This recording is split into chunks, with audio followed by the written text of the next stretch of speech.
Hello, I'm Bill Davison, Local Food Systems and Small Farms Extension Educator for Livingston, McLean, and Woodford counties. Welcome to Developing a Strategy for Starting a Small Farm Enterprise as part of the Growing a New Generation of Illinois Fruit and Vegetable Farmers class. Our objectives for today are to demonstrate the importance of understanding your values and goals, to understand the value of business planning and what it involves, to provide you with a framework for starting your own business plan, and to help you become more aware of resources that provide business planning information and support. And finally, to encourage you to begin planning your farm business. Planning is the easiest and least risky way to make your small farm successful and profitable. So unlike a lot of things that you can do in farming, like planting a crop before you have a market or buying a new piece of equipment, there really is no downside to planning. And the time that you spend planning can have a significant positive effect on helping to make your farm a successful and profitable business. Plan for profit. That is the key take-home message for this presentation. And your profit equals your income minus expenses. Expenses is in a small font here to serve as a visual reminder that you need to minimize your expenses, keep them as low as possible, and strive for efficiency in every aspect of your farm business in order for it to be a profitable enterprise. The small yellow notebook pictured on the screen here is a waterproof notebook that fits in your pocket, and this is a key tool for capturing the data that you need. I use this on my farm, kept it in my pocket at all times. You know, it's waterproof, it can get wet, it'll be okay, but you need to capture events as they happen because there's so much going on you won't be able to remember everything. Even if you can remember everything, it may not necessarily be as accurate as if you write it down right when you see it. So the way that it works is you sit down, you determine how much income you need your farm to generate, and then you create a detailed plan on how to achieve that goal. So you initially get the data into this notebook, then you can enter it into a 3-ring binder divided into categories by crop and by different activities. You can also type it into a Word document or an Excel spreadsheet, but the important point is that you get the detailed data. That is what drives the whole system and will enable you to create a functional business plan. One important reason to plan for profitability in your farm business is that it allows you to take advantage of the incredible quality of life that farming has to offer. The trick is to make sure that everyone involved in your farm agrees on what constitutes the quality of life that you want. If you're like me and want to be outside working with plants, then farming provides an incredibly rewarding occupation. If you have small children and are raising them on a farm, that can be particularly enjoyable. This image here is of my oldest son Noah when he's two years old out picking raspberries, and he was always wherever the right fruit was at any given time of year, and he ate as much as he wanted, and now 9 years later he knows what real fruit is, and he looks back fondly on his days as a free-ranging berry picker. Here are some quality of life questions to consider for your farm. Do you like to mix your personal life and work life or keep them separate, and why? And this relates back to marketing. So if you are going to direct market your produce, then you need to tell your story. You need to reach out to people and tell them personal stories about you and your farm. That is what distinguishes you in the marketplace and enables you to engage customers. So if that's not easy for you to do, you just need to be aware of that entering into farming and find someone that is good at that and can do that type of thing.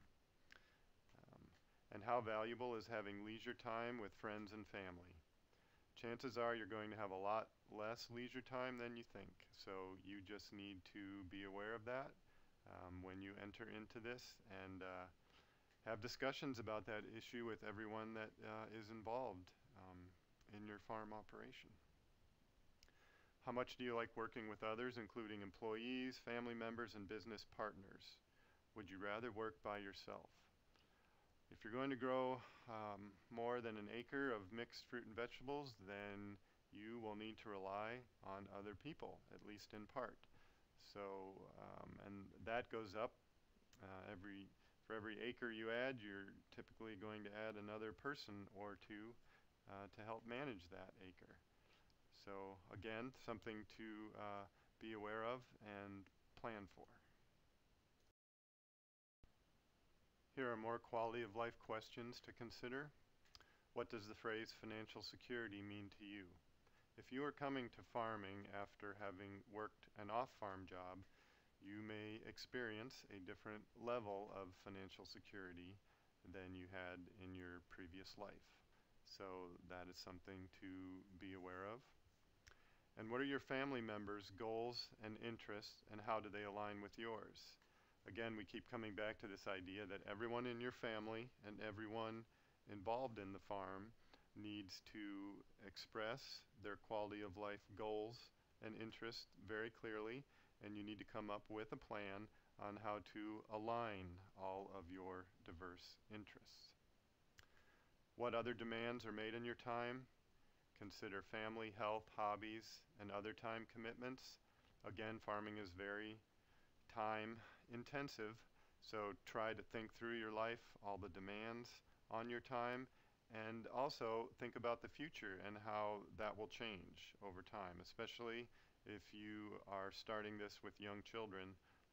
Try to think about how they will be impacted and what sorts of things kids end up doing, because as they get older, there tend to be more activities, more time spent off the farm, which requires adults to get them where they need to go. Would you prefer to have family members perform all farm labor, or are you interested in hiring outside help? Labor will likely be your largest expense on the farm. It is something that you need to get a handle on right away and make sure that you do that in an efficient manner. So if you are going to rely on your family members, you need to make sure that they are willing and able, and you need to have discussions about people's limitations.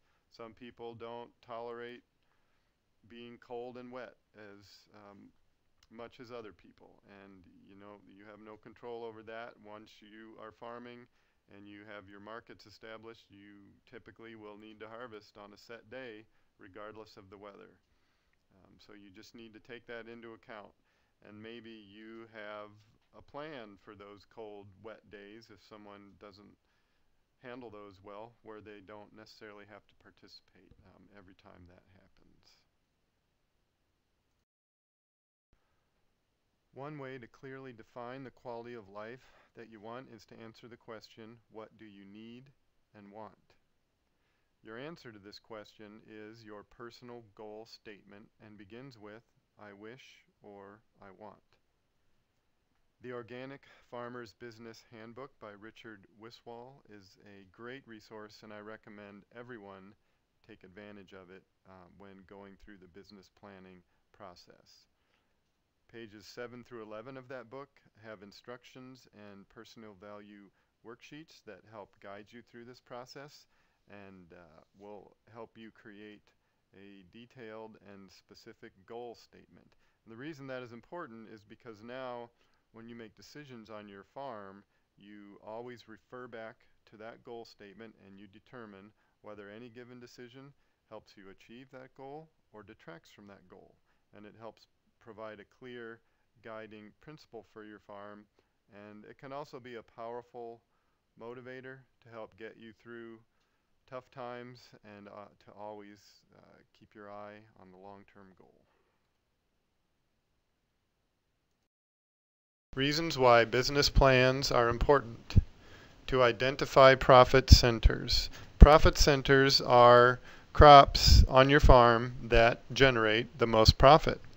And that is not necessarily intuitive or even obvious to you without capturing all the data you need and sitting down and analyzing the process. It's too complicated, too spread out over time for you to have almost any sense of the actual net profit you are getting from a given crop. So that is one of the primary benefits of business planning. Another reason to plan is to determine how you can be more efficient. So once you capture this data, you can look at other data that is out there from different farms in the Midwest or around the country and see where a given task, how much time you're spending, say, weeding carrots, where that falls in the spectrum of all the other farms that are out there. So you can get a sense of where you have room to improve and where you're doing a good job. The other thing is to attract key people, whether that is employees or members of your management team. Having a well thought out business plan will help you articulate the vision behind your farm and what you intend to do. It will also help you verify financial feasibility and obtain bank financing, which if you are going to get a loan to start your farm, the bank will require you. A farmer's perspective. Business planning is a critical component to any operation. Even though a seat-of-the-pants approach to farming might work, you can waste years doing the wrong thing when you could have been doing the right thing. Greg Reynolds, Riverbend Farm. So here is a quote from a farmer that illustrates the importance of planning, because without going through the planning process, you can invest all the time and energy you want in running a farm, and you might be successful, but you might not, and you have no way of knowing that. You have no way of knowing which crops are making the most money for you and which crops are losing money. So if you are going to go through the trouble of starting and running a farm, it pays great dividends to invest a lot of time and energy up front in building a sound business plan that focuses on efficiency and business planning is a process. It is not intended to be a static document. It is a document that changes and evolves over time to meet the needs of your business. The first step in this process is to identify the values that will serve as a guide for your business, and your business plan should always reinforce the values that you have identified as being important to you. The next step is to review your current situation and to take an inventory of your skills, abilities, and the assets available to you. Once you have done that, you can move on to clarifying the vision and goals for your farm. And then you can begin to evaluate strategies and ideas to help you meet those goals. Once you've done that, you can begin to implement and then immediately monitor the strategies that you are pursuing to make sure that they align with the values that you have identified for your farm. And to also make sure that they are profitable and will help sustain your farm over the long term. Additional questions to ask before writing the business plan? What skills and experience do I bring to the business? Now there are key skills in production, marketing, and employee management that need to be covered. That is not to say that one individual needs to have all those skills, but you need to be aware of the fact that someone must be good at a given aspect of that and to take charge and ensure it is done well. Now, how will my farm's business records be maintained? We have discussed the use of notebooks and spreadsheets as the basis for this system. There are lots of different ways to do it. The most important thing is that you find a way you are comfortable with that works for you. If that means you carry a recorder around with you and speak into it to capture data, that's fine. Maybe you use your smartphone, take lots of pictures, and transcribe it into spreadsheets. The key point is that you make sure you capture data as it's happening and get it recorded in a spreadsheet of some sort that allows you to analyze it. What insurance coverage will be needed? Depending on your type of farm, the type of products that you sell, and the markets that you use to sell them in, you will need different types of insurance. So it's just important that you are aware of the options that are out there and find something and make sure that it covers you where you really need to be covered. And what equipment or supplies will I need? This is relatively straightforward. There are published lists out there for fruit and vegetable farms of different sizes. So you can start with that list, look at your situation, and customize it from there. Okay, when you start to look at these lists of equipment for different farms, you will pretty quickly realize that if you were to buy all of your equipment new, you'll be looking at hundreds of thousands of dollars for even a 5 or 10 acre farm. So one way to help keep your expenses low is to look at used equipment. And this doesn't make sense for every piece of equipment. You have to look at your full list and evaluate what you most depend on and what probably will need to be new or relatively new versus what can be old, or in the case of this hay rake, really old. This is a hay rake that I purchased for $400. Now I only had a couple acres in hay as part of my rotation, but this hay rake plays a key role because even though it's old and rusty, it does a tremendous amount of work. And so it was relatively simple to keep it functioning because I didn't use it that much, so it didn't. I could get by with this piece of equipment. But one of the reasons it was really important for me, and this is something that may not occur to you when you're first looking at pieces of equipment, is when you grow vegetables, you most likely will mulch them. And that's one of the reasons to have hay in part of the rotation, is to mow it, rake it, and either bale it or pile it up. And then it can be the base for compost, or you can take from that to mulch different crops.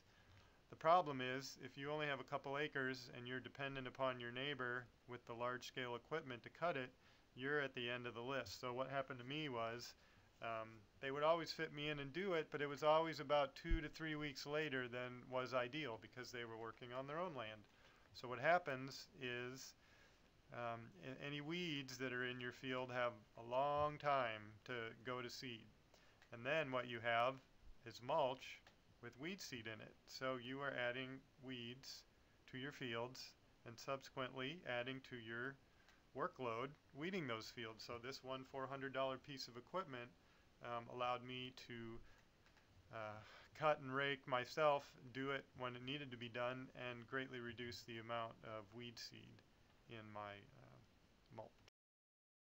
This is another example of how used equipment can help keep your expenses low. This is a Ford cultivator that I bought from a local implement dealer. So if you're in most parts of Illinois and you go to an implement dealer, what you're going to find are large-scale implements. So I would encourage you to look at those and think about ways you can modify them to make them work for you. So this was 8 feet wide. I just took it, cut it down to fit my beds, took about half of the shanks off, changed the spacing of the 4 remaining shanks, and took the sweeps off and put chisel points on. So now this old cultivator is functioning as a chisel plow for me, and it's not as heavy duty as a true chisel plow, but I could get 12 to 15 inches down in the soil and loosen it up. So one important benefit of that is that you're not overly dependent on your rototiller, which breaks down soil structure and ultimately is harmful to the soil. So a chisel plow like this helps you to improve the quality of your soil and keep from tilling it up too much and breaking it down. This is a basket weeder, and as you can tell from the shiny paint, this is a new implement. Sometimes you have to buy certain things new. In the case of a basket weeder, they're relatively uncommon and farmers tend to hang on to them. So they cost around $3,000, but it's an incredible tool to use for cultivating, and it's relatively unique in that at slow speeds it does not push soil into the row, so it allows you to cultivate very close to a crop. You can even cultivate when the plants are an inch tall, or if you mark your bed with this cultivator, you can just keep cultivating before the crop even emerges from the soil. And while you might look at that and think, okay, I'm just starting out, it costs $3,000, I can't budget for that at this time. But if you look at the amount of money you're likely to spend on labor, on hand labor for cultivating, this tool can easily pay for itself in one season. So if you're starting out and you want to be as efficient as you could be, it may be worth you looking at how you can get that $3,000 to start out with the basket weeder and learn how to use it. So this, combined with a few other basic cultivating tools, can allow you to greatly reduce your dependency on hand labor and hand weeding. Some business plan do's and don'ts. Keep the business plan as short as possible without compromising the integrity and content.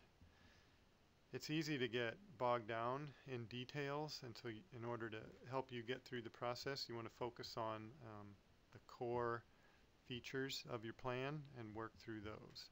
Don't over diversify the venture, as this creates too many potential complications. And describe things in terminology that's understood by someone unfamiliar with the business.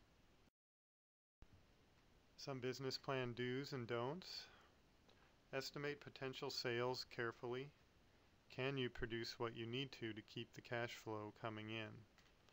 And also estimate expenses carefully. It's not uncommon to hear a farmer talking about their business plan and when they started out that their expenses ended up being twice what they projected. Well, that's a pretty big difference. So it pays to be as careful as you can and think about, especially items like in a budget there'll be a line for miscellaneous expenses. This is every time you run to Ace Hardware or Menards or wherever to buy nuts and bolts and wire and something that doesn't fit into another category, especially starting out, that can add up in a hurry and be a large number. So I would encourage you to really try to think through that issue in particular. Substantiate any statements or statistics you are using. Involve management team in the preparation of the business plan. And share the business plan with others to review, to catch mistakes and things that aren't clear.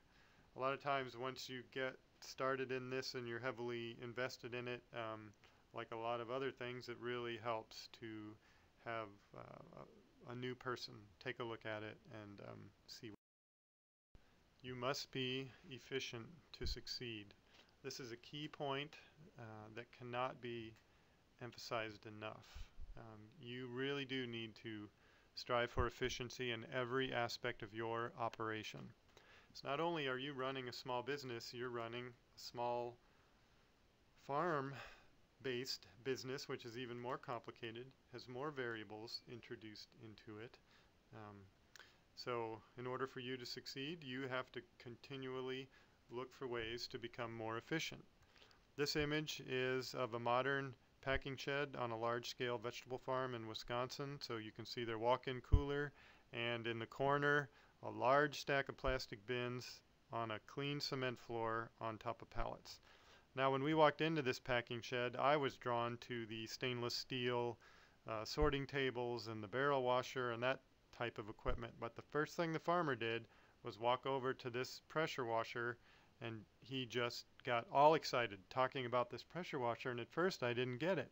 But then I realized this is analogous to the basket weeder. This pressure washer shoots hot water out at a very high pressure, so for the person that has to wash all of those bins multiple times a week, this is an incredible labor-saving device, because if you can imagine choosing between cold water coming out of a garden hose or warm water at high pressure coming out of this pressure washer, you can just see how much quicker it is to wash all the bins, but not only that, to wash anything that you can wash with it, the floor, the other pieces of equipment. It goes much quicker and things get cleaner. So this, again, this is expensive, but this is an example of a piece of equipment that I think you should evaluate over the long term and try to see how it fits into the overall structure of your farm and how it can help to make you more efficient. Farm smarter, not harder. Farming is 80% mental and 20% physical. Joel Salatin. This is another way of saying you need to be efficient, and this is an image of a packing shed with a stainless steel work surface, and you see scales on it and color-coded clipboard. So if you can imagine at the beginning of a workday on a lot of farms, the farmer is there, people come in, and the farmer thinks through what he wants to be done, he or she, blah. What limits your farm? This is an important question to consider because production techniques rarely limit a farm's success. Rather, it is the lack of dependable, profitable returns. The photo here is of John Peterson at Angelic Organics in Northern Illinois, and he decided to focus on community-supported agriculture as a marketing outlet for his farm, and so they invested in and grew that program and got to where they were profitable and running a relatively large-scale vegetable farm. So what this means for you is, production techniques tend to be for a lot of people, the fun part of farming. However, it may make more sense for you to focus on the marketing side of farming. That is to search out wholesale accounts or the most profitable accounts that would allow you to get to the scale you need to be at to generate the net income that you need from your farm. So just be aware that marketing has a significant role to play, and that once you start farming and you get busy with the production side, it can be really hard to spend enough time on the arguably more important marketing side. Farm for profit, not production. So this is another way of saying that you need to focus on efficiency and profitability for your farm. And you should have a target net income in mind for your business plan and your farm. And to achieve a net income of, in this case, we'll say $60,000 from a diversified vegetable farm, you need to have a gross income of $171,000. With an average gross income of $12,000 per acre, that means you need to cultivate about 14 acres. It's actually 14 and a quarter, but these numbers are all approximations. They're the midpoint of a range of values for all of these figures, but they represent a reasonable starting point. These numbers are all derived from Midwestern vegetable farms. So they are realistic. That is not to say these numbers will exactly apply to your situation, but they are a good place to start for the purposes of planning. This is a marketing chart taken from the Organic Farmer's Business Handbook by Richard Wiswall. So this is an example of one way you can organize and visualize your crops that you would like to grow and the potential outlets for those crops. So you can look at how long you can produce a given crop, and then you can allocate space to it on your farm and determine how you're going to market the volume of produce that you can generate for each crop. And so this is just a handy way to visualize that. This is a production plan example, again from Richard Wiswall's book. And so here is where you can go through and organize your crops and your beds and figure out how many beds you need of each crop, how many seeds you're going to need, the dates that you will need to plant to maintain a continuous supply, and you can project your gross sales for those crops. So again, just a handy way to organize your thoughts and capture the details that you need to run an simple crop budgets. Crop budgets are basically spreadsheets that you use to record production costs and income derived from each crop. Once completed for each crop, you can determine that crop's relative profitability. This is called an index of profitability, and it is an important tool for increasing farm profits. You can see an example of a crop budget on page 28 in the Organic Farmer's Business Handbook. Now there are lots of different crop budgets out there. We have found Richard Wiswall's book to be particularly valuable, but the most important thing is that you find one to work with that you're comfortable with and you like. But once you do this, you can have a list of crops and look at the amount of profit that you make from each one. And then ideally what you do is drop the underperforming crops, focus on the best performing crops, or figure out how to improve the performance of a crop if you really want to continue to grow it. But this is an example of an important part of the planning process, and if you focus on this, this can help to make your farm more. Okay, this is the index of profitability from Richard Wiswall's book. These are his top 10 plants. So when you look at this list, what you should all be thinking is that you need to be herb farmers. Herbs and kale, that's where the profits are. If anyone can figure out how to grow acres of parsley, then you'll be way ahead of the game. But this all comes back to marketing and figuring out how to grow the right mix of crops for you that generate the most net profit per acre. So these are his numbers extrapolated. He didn't necessarily grow an acre of each of these. These numbers are extrapolated from the volume that he produced, but it just gives you an idea of what works for him.